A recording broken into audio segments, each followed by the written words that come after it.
When one looks at an image like this, with a title, The Mad Hatter, it brings up memories of childhood and the stories one read about Wonderland. It is this very same storytelling ability in a single image, along with the fine control of light, posing, and the excellent presentation that got Corrie Lindroos an excellence in the 2021 BC Image Competition. Now, excellence in the competition is one of the highest awards possible. It was also a judge's choice.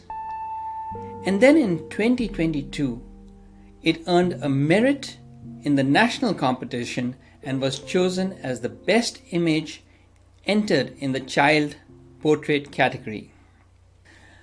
I am Manpreet, a professional photographer and retoucher, but today I'm your host. And I'd like to invite the maker of this masterpiece, Corrie, to take us behind the scenes and explain how she created this image. So welcome to the show, Corrie. Hi, Manpreet. Thanks for having me. Now, Corrie is a maternity, newborn, and family photographer located in beautiful Boreland Valley of 150 Mile House, which is a small township in BC, Canada. Now, Corrie, I'd like you to introduce yourself.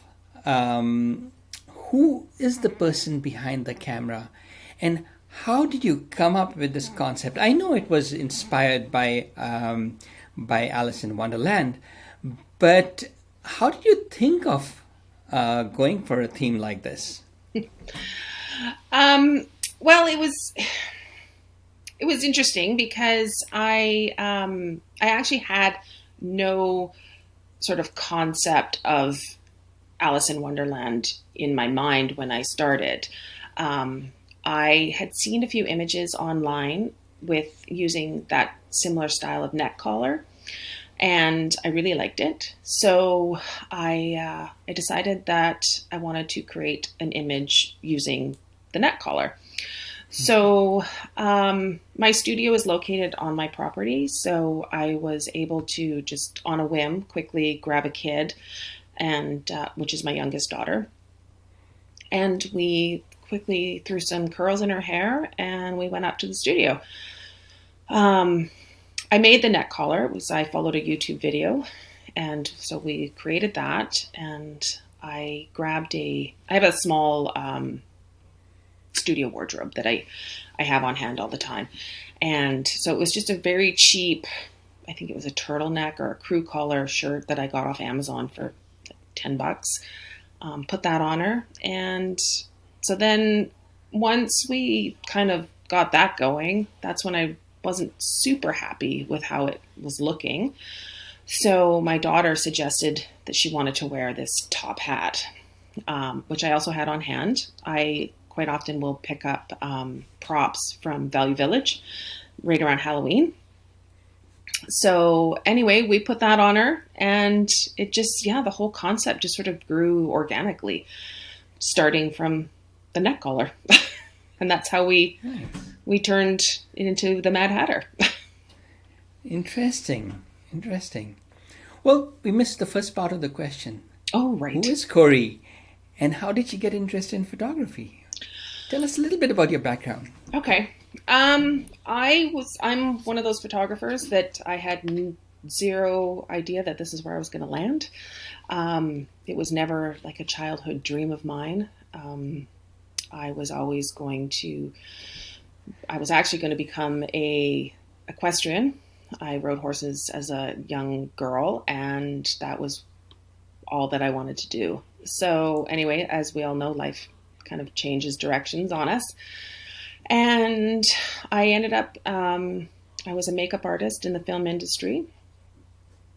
And I was working on the set of Scooby-Doo 2, which is where I met my husband. And so shortly after getting married, we had our first child. And so I had to give up working in film. So because the, long hours and things like that. So I started to become a stay-at-home mom. which I found out quite quickly was very boring. So I picked up the hobby of scrapbooking, and I found that my photos weren't looking great, like I'd see in magazines, scrapbook layouts and things like that. So I was kind of bummed that, my images didn't look like that. So I said to my husband, well, I need a better camera because, at the time I figured that's all it took. So he bought me my first, I believe it was a Nikon D60. And so he bought me that. And for a year, I just kept it on auto. And so I had a very expensive point and shoot. And then I decided, okay, this, camera can do a lot more. And I'm not getting the results that I want. So I took a very basic online course on how to shoot manual. I think it was probably inspired by a scrapbooking instructor or something. So then from there, I wanted to learn more. And so then next thing you know, I'm diving into the world of photography and no longer scrapbooking. So that's how it all started for me, basically, and grew to here I am today. Oh, so you're a person of many, many skills. Thanks. Yes. And this was for PPOC, which is the competition was a PPOC competition, which is Professional Photographers of Canada. Yes. When did you become a part of that association? I joined, if memory serves me correctly, I'm pretty sure I joined around 2016. Yeah, I had met a fellow PPOC photographer at a workshop in Tofino, and she said to me, like, hey, how come you're not a part of our organization? And I was like, I'm not sure. And so we spent the weekend talking about competition and the camaraderie that comes behind, or is a part of being a member of PPOC. And so I made the jump and I joined, and I got my accreditation in, I believe I got it in child portrait quite quickly from there. And then I just started competing and in all of the PPOC competitions, both regionals and nationals. And I became addicted and led me to you. Nice. And how long have you been doing photography professionally? Professionally since 2010. Okay. It was funny because I had never planned on actually having a business. I just wanted to take pictures of my kids. That's all I wanted to do. Don't we all? Right? But it was interesting because my husband he's been a member of the film industry for 20 plus years now. And at the time we had, there was a big downturn in the economy and the Canadian dollar tanked. And so anyway, we had a couple of really tough years financially. And then BC decided to get rid of the tax credit. And as soon as BC got rid of the tax credit, LA pulled out of Vancouver. And so my husband was out of work for probably 7 or 8 months. And by that point, we had already had like 2 really crappy years of income. And so unfortunately, we had to make the decision to declare bankruptcy. So, but once we did that, and then it was during credit counseling that is mandatory to take during that time. It was the credit counselor who said to me, well, do you have any hobbies that you think you could make money at? And I said, well, not really. And so my husband said, well, what about photography? And I thought, well, no, I don't think I can make money at that. And so that's what happened. That's how I started my business. And so it was something good came from something not so great, but I never would have done it if we hadn't have had that hardship. So I'm very thankful. And look at you today. Exactly. For those watching this after the video, go and take a look at Corrie's website. I mean, I will put links in the description, but some of the portraits she's done there are exquisite. Especially if you look at her series taken in the forest, she makes it so dreamlike. And hopefully we'll find out today how she does it. Um, well, Corey, what about the photography part? We talked about how you thought of the concept. The actual photography, how did you go about it? It was a studio shot, I take it. And Yes. what did your setup look like? What did your gear look like? If you remember the settings. I am a huge believer in doing personal projects. And Okay. I find that my personal projects is kind of what keeps me current and fresh and not burnt out, because we do our work all year round and to make money, but I need to be creative. And quite often, like sometimes my clients don't want the super creative aspect of, what I can do. So quite often I will, like one year I just photographed my chickens. And so I had a stockpile of props that I wanted to use. And so, like I said, that's how the net color came about. And my children are older, so I don't have a lot of time with, like, they get bored with me really easily. So I know that if I'm having to set up a shoot, it's got to be quick, right? So when I came up with this idea, I had zero plans for entering it in competition. So I went up to my studio. It was shot with natural light. In my studio, it's a very large open space with a large French doors that open up to it. And then I have these 3 small windows across the top. So I was getting a lot of fill light in the front, but I was still able to get a little bit of shadows from the side. And quite often I'll use I have a black V flat, which is, if you don't know what a V flat is, it's almost like a very foam core. So I've taped 2 together and it makes a V, right? And so I use that a lot if I need to bring in shadow. So yeah, this was just shot on the back of a really old, tattered, Savage seamless paper. I believe it was Thunder Gray, which is usually what I always use. And shot with natural light. And then the settings that I used was, actually I shot it with my 70 to 200, which I don't normally do in studio, but this particular day, it might have been the only lens I had up in my studio. So, but it was at 75 mil, and I shot it at 2.8, I believe, and with an ISO of 640.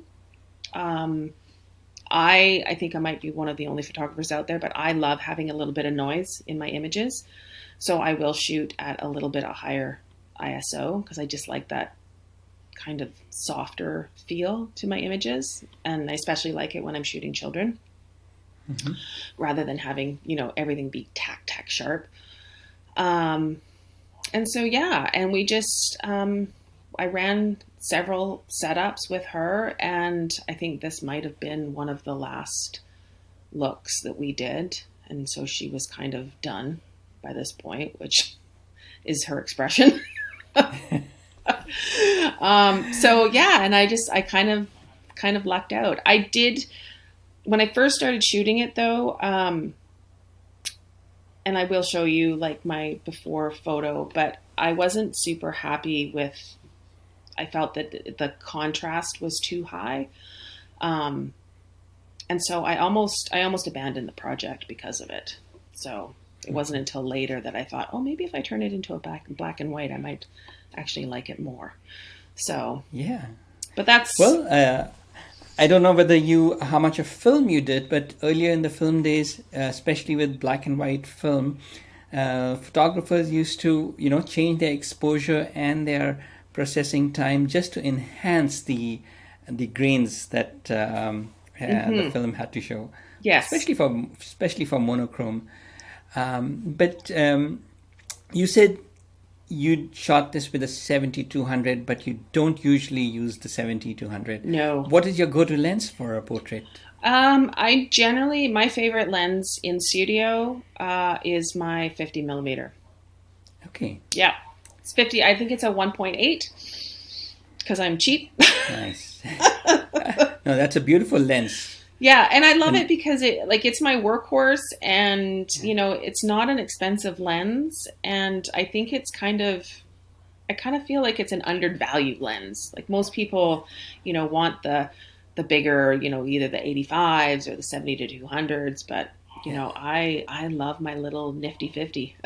yes, and there's a reason why it's called Nifty 50 Right? also. But I also think that in full frame, it most closely resembles the how much a human eye sees. Yes. With least distortion. Yeah. Did you use a tripod or handheld? Handheld. Okay. I've tried. I've wanted to be a tripod photographer, but I am horrifically awkward, and I trip over legs, and I think photographing children, like they're always on the move.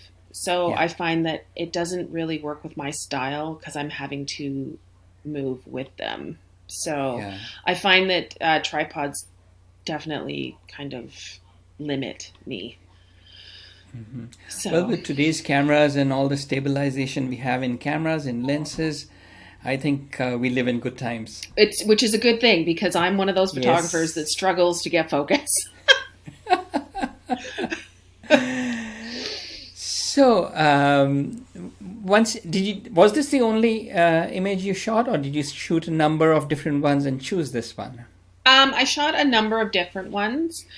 It was actually interesting because this was probably not my favorite shot originally from the series that I had done. I had edited a bunch more. And it wasn't until we were doing, it was a Prince and Pints night with PPOC. And because I'm the interior branch chair now, we were worried that we didn't have enough images to, have a full evening. So I threw in, and Prince and Pints night is also, it's done twice in August in preparation for our regional salon, which usually happens around October. So it's just a way for photographers to get some feedback from, a handful of our esteemed judges and on how to improve your image for competition. So I had submitted this one. Like I said, originally it was just as a filler for the evening. I had no intentions of entering it. And it got great feedback. So it kind of made me rethink and maybe I should submit this one. So I made some changes that the judges had suggested, and it ended up getting an excellence. So listen to your judges. Yeah, I mean, what's the value of that? I mean, such highly qualified judges. Yeah. If you go out, what will be the value of their time? Well, and I feel too, the one thing that has definitely excelled my photography or pushed me forward has always been a constructive criticism. I am a self-taught photographer, and that's where I learned. Originally, I started on photography forums, and where we would put our images up, and people would comment, and I admit, there was a few times in the very beginning of my photography journey where I'd be sitting at my computer and bawling because somebody had said that, this photo was not very good, even though I thought it was amazing. But when I look back on it, it's just made me better and better. So yeah, I think that's probably the cheapest, most, the best way to learn. And I think getting over the imposter syndrome that artists have, that's the biggest stumbling block. And I think entering competitions and getting good feedback and getting a good outcome finally helps us get over that block. Yeah, for sure. Now, Corrie, take us through your post-processing. I know that's where you really sprinkle your magic. So Take it away. Yes. What did you do to this? So this was how the image came straight out of camera. I use Lightroom primarily as a cataloging system rather than, doing any editing. So I pull it into Lightroom and I just do some basic global adjustments to my image. I sometimes will adjust the exposure. I do tend to like my images a tiny bit underexposed to, protect my highlights and my shadows. And then, I like to start with a very flat, non-contrasty image. So I usually reduce my highlights, I reduce the shadows a little bit, and then I pull it into Photoshop. So this is what I would pull into Photoshop. And then, so like I said, when I originally looked at my image straight at the camera, I was kind of underwhelmed. I just thought there wasn't very much color harmonization with it. The background was gray, the stark white from the color, the black from, it just didn't come together nicely. So, and I actually left them. I didn't do much with them for quite a while, and they just sat on my hard drive. And then I decided, maybe if I turned it black and white. So, and I had learned some new black and white techniques. Because black and white, when I first started out, you just think you hit one button and convert it to like a grayscale, black and white, simple. But to get a really great black and white, you definitely need to address the highlights, the midtones, and the shadows. And so that's what I did here. I'll just get rid of all of the layers. So we started here. Mm-hmm. And then I usually like to work on my skin first. So I did some dodging and burning of her skin and cleaned up any, food or stray hairs or things like that, because my child she's quite the tomboy, so she's usually messy. So yeah, I quickly cleaned up her skin. And then maybe, Corrie, you can make the image slightly larger. Command plus. There we go. There you go. Yeah. So, and then because my daughter is, beats to her own drum, and I had these really nice, beautiful curls in her hair. And so then I just thought, well, it kind of didn't really resemble her. So I just, I took a comb and then I backcombed all the curls and just sort of made her hair a little crazy. And, but I still it wasn't exactly how I had somewhat envisioned it when I decided to backcomb her hair. So I usually liquefy the hair, right? So I went in and I just kind of made her mess a little bit fuller in liquefy. And I did a little bit more dodging and burning on her eyes in that layer. And then a little bit of skin softening. And then I turned it to black and white. And how did you do the skin softening? Skin softening, I use a method that I learned from Shannon Squires. And what I do is it's kind of like it's like a frequency separation, mm-hmm. but it's very easy. So to do it, you would start on your bottom layer, and then you go from the bottom layer. You go to, let's see if I can remember off the top of my head. Oh, you turn it to vivid light in your drop down over here, vivid light, and then you would go up to filter, other, high pass. Let's see if it takes.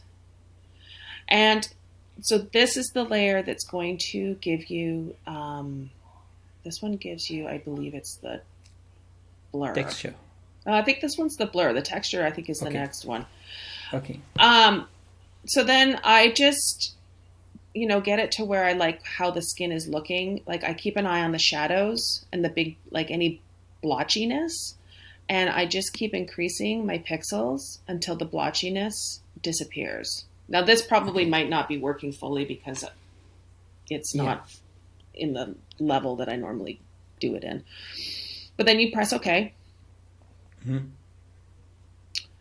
And then you go to filter, go to blur, Gaussian blur. And then this is your texture layer. So the lower the pixel, the softer the skin will be.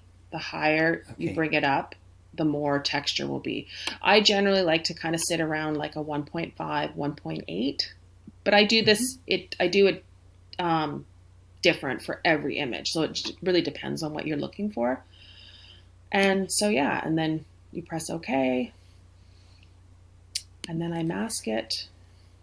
And So you don't use any plugins, do you? Like no, no, Silver FX Pro or even Portraiture or anything like that? I used to use portraiture, but I just, I found that it was sort of too global. Okay. Whereas this way, I can just work on Control. specific areas. Yeah, I have more control this way for sure, and I prefer Okay. that. Yeah, I don't use any. I don't use any actions. All of my editing is hand editing, which is why it Uh-huh. takes me forever to get anything done. But yeah, so that's basically how I did that. Now I need to get rid of it for you. I'm on my laptop, so I don't normally edit on my laptop. I edit on a 27-inch iMac, so things are always a little Mm-hmm. bit different for me when I'm trying to do these things. Yeah. Yeah, so I turned it black and white, and then from there I did another gradient map, and I adjusted the gray section for her skin because I felt that it was a little um, too bright. And then from here, once I've gotten my sort of base black and white that I'm happy with, that's when I really went in and I started to individually work on specific areas. And I did levels layers for all of those. So this one, this was just for the background. I wanted it a little bit lighter. And then, which is, yeah, I just kept picking away, brightened up her skin again. Sometimes I go back and forth. But yeah, I did a series of levels, layers, and again, like I said, see, this one I brought more dynamics to her hair, so I darkened it in spots. This one, the collar was looking a little bright, so I reduced the highlights in the collar. And I just, like I said, I just started working on very specific areas of the image. Mm-hmm. And then, well, when you asked me to do the interview, when I pulled up the image, I realized I had flattened the original image, so I had to re-edit this for you. Wow. So, because I was like, oh, and I don't normally flatten my images, so I was like, of course I flattened this one. So there's a few things in it that are a little bit different. This one, like, I just had to do a stamp layer because I needed to go back and add a bit more. What did I add here? Oh, for her hair. I cleaned up her hair. Mm-hmm. And for me, I'm a huge texture junkie. So I usually, any of my images, except my outdoor images, but any of my studio images always have a texture on them. Um, Mm-hmm. and I find that I really like the versatility of being able to change the look of my backgrounds without having multiple backgrounds. I have Mm-hmm. one roll of thunder gray, savage, seamless paper. Mm-hmm. And any of my images that you see, it's always shot on that, but it's just textures that I put on over top and to give it the different look. So, and sometimes I'll use more than one texture. Yeah. So do So you make your own textures, or you purchase um, them? I've purchased most of my textures. I have started to make some, um, but yeah, I mean, it can be anything. It could be the side of a building. It could be a stuccoed wall. It could be, concrete sidewalks, things like that. Make great textures, but mostly I've purchased. And my favorites that I've used is I love the textures by Flypaper, Mm-hmm. and I love Nikki Harrison. She has some beautiful textures. And who else do I use? Barbara McFerrin. I use her textures sometimes. Yeah, I mean, textures are it's a wormhole. So you could just spend Yeah, yeah, hours. yeah. And in between, Photoshop had introduced a plugin where you could add textures. I don't know why they have discontinued that. Oh, It was built into Photoshop, but yeah. anyway. And what I also love about using textures is I find I'm terrible at colorizing my images, Mm-hmm. but I find when I use textures, I'll just remove the actual texture from my subject, but I'll keep the coloring of the texture. Okay. Yeah. Okay. So yeah, and then to finish it off, I just did some a color balance, and then I did some vignetting. Um, yeah, another levels layer to bring in, and then the final thing I did with this image was I added a bit more noise, Mm-hmm. and that's pretty much how I got. Oh, and I forgot to mention that's what this layer was. This layer here, I added some Gaussian blur, really low, but I Mm-hmm. added some Gaussian blur to the entire image, and then Oh. I just masked off with different levels of opacity on her eyes and a bit of the brim of the hat, and so it kind of just gave a softness to the image, and then I brought forward by masking off the blur. So on the collar and a little bit in her hair. So it just sort of created a nice natural looking fall off, but it was really subtle. Okay. Yeah. And did you add? I see there's some kind of vignetting happening there as well. Yes. Yeah. I love my vignettes. This one I did, let's see. Yeah. So I just, to do my vignette on this one, I just did a blank new layer, and then I just used my gradient tool, and I just, yeah, dragged it over. Um, Okay. yeah, it's probably not doing it right now because oh yeah, but that's how I did Uh my, huh. Uh huh. and I just did it in the areas that I needed, because there was already a little bit of a natural vignette happening, and I didn't fix that in camera, so I just left it. So I just added to it. Mm-hmm. Yeah. No, it's such an impactful image. It's one can't just pass by it and not stop and watch it. Well, and I And it think just draws you into the face. I think that's also like I think that emotion, you have to have the emotion there to begin with. Mm-hmm. I've seen a lot of images of, like, even though she's technically expressionless, I feel though that I've made that connection with her through her eyes. And, you know, which I'm starting to become known for the connection I can get with kids.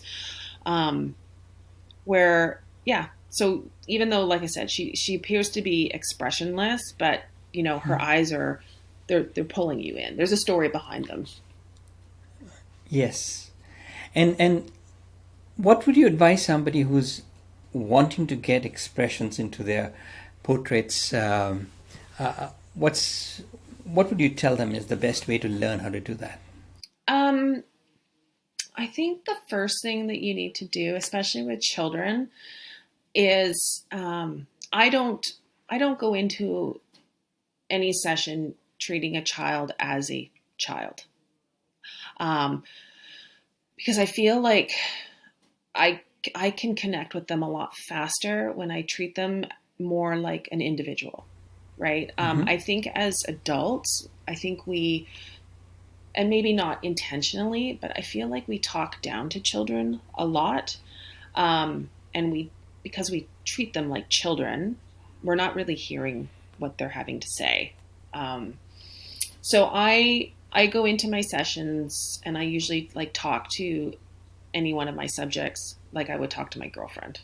I mean, obviously less the inappropriate content and maybe the occasional swear word. But I don't ever do, like, I don't change the tone of my voice when I talk to kids. I keep it real with them. I'm, like, hey, how's it going? How's your day? And I find that they really respond to that, and a lot faster as well. Like, I find that they, it's almost like they feel like, oh, this person's actually like wanting to know about me. Right. And the other thing that I think is really important is match the child's energy. If you have a child that is maybe shy and quiet, I don't go in there all like, oh my God, hey, we're going to have so much fun today. We're going to do this, like I match my energy to their energy. If they're a quiet child, then I stay quiet, and I find that also helps pull out the expression. Patience. Like I wait.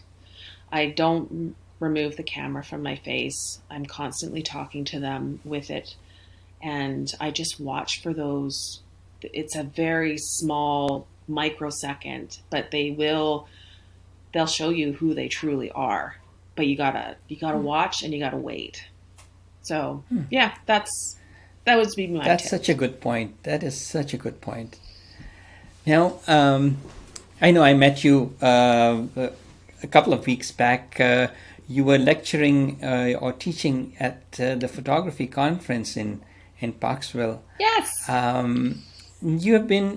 You've reached this level after 10 years of work in this industry. Plus, you've been associated with PPOC, and you've been volunteering. You are the chair of the interior PPOC. Yes. If you put yourself back 10 years back, put yourself in the shoes of a photographer who is aspiring to improve their craft, is interested in portraits, is interested in child portraits, and wants to improve, what advice would you give them? Oh, I would definitely, I think that the biggest thing for me was starting to enter competitions. And like I said, I mean, sometimes it's hard and it's heartbreaking, and you've created these images and that you are so proud of, and then you get that dreaded not accepted, or a judge is like, well, it's okay, but it needs to have this and this done to it. And so, yeah, sometimes it's soul crushing for sure. I've had quite a few not accepteds over my time, and it hurts, right? But I sort of go and cry in my Wheaties, and then the next day I just kind of pull up my bootstraps and I look at what the judges have said, and honestly, 9 times out of 10, I mean, they're right, So I think that if you could start entering competitions, and pay for the feedback, like with PPOC, you can pay to have the judges give you a video critique, and I think that is worth its weight in gold, for sure. And practice, practice every day if you can. I'm constantly, like I said, I mean, I've been doing this for, God, 12 years, 13 years, something like that. And I still, I practice all the time. Personal projects, like I said, with this one almost came about because I had a collection of hats. So I have a folder on my desktop, and it's called Harper and Hats. And I just started photographing her in hats. Like, you know, and that's where I try out new editing techniques. I try out, you know, new lighting techniques or things like that. But I'm constantly shooting, and it's not necessarily just for clients or a print competition. I do a lot for myself. So, yeah. You know, personal projects is something that I have also to improve in my work. You get so involved with clients' work that your personal projects get pushed behind, but I think it's really important. Well, and it's interesting, like I said, I've done 3 personal projects. One of them was, like I said, in the winter, because I do live up, you know, in the sort of the middle of Canada, and I have snow 6 months out of the year.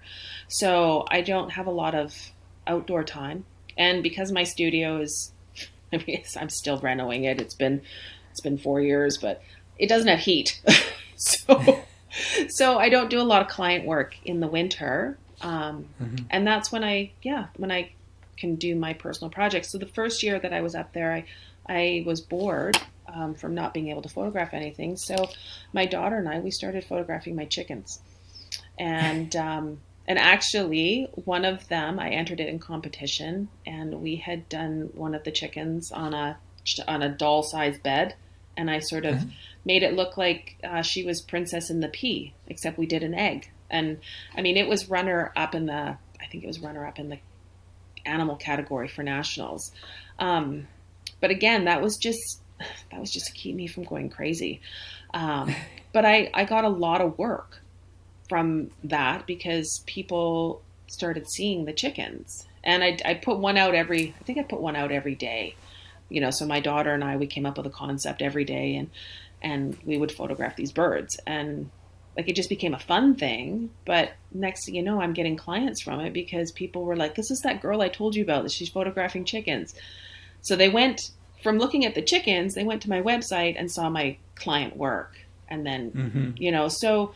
And then the other personal project is what led me to teach the workshop in Parksville for PPOC, because I was bored and I started shooting my children, and I was adding in, I was compositing, which building 2 photos into one of my kids with bugs, you know, and so I would have them holding these giant bugs, you know, that I had created. And so, yeah, personal projects, I'm a huge, huge believer in them. And yeah, so nice. start. So we will have to get you back to talk about one of those bug composites. Yes. But tell me, Corrie, where can viewers or listeners reach you or follow you and see some of your work? I'm a huge fan of Instagram, so most of my current stuff is on Instagram under Corrie Lindroos Photography. I do have a Facebook page, same thing, Corrie Lindroos Photography, and I have a website, same thing, Corrie Lindroos Photography. Good. I will put these links also in the show notes. Yes. Well, it's been such a pleasure having this conversation with you, Corrie. Thank you. Thank you so much. If you've enjoyed this conversation, you may also like a couple of other videos. There is a video called Children's Portrait in the Snow and Understanding Photographs That Tell a Story. I will put links in the show notes. And to see different award-winning images explained, we take a deep dive into how photographers have created them on a regular basis. Remember to subscribe to the channel and also like this video.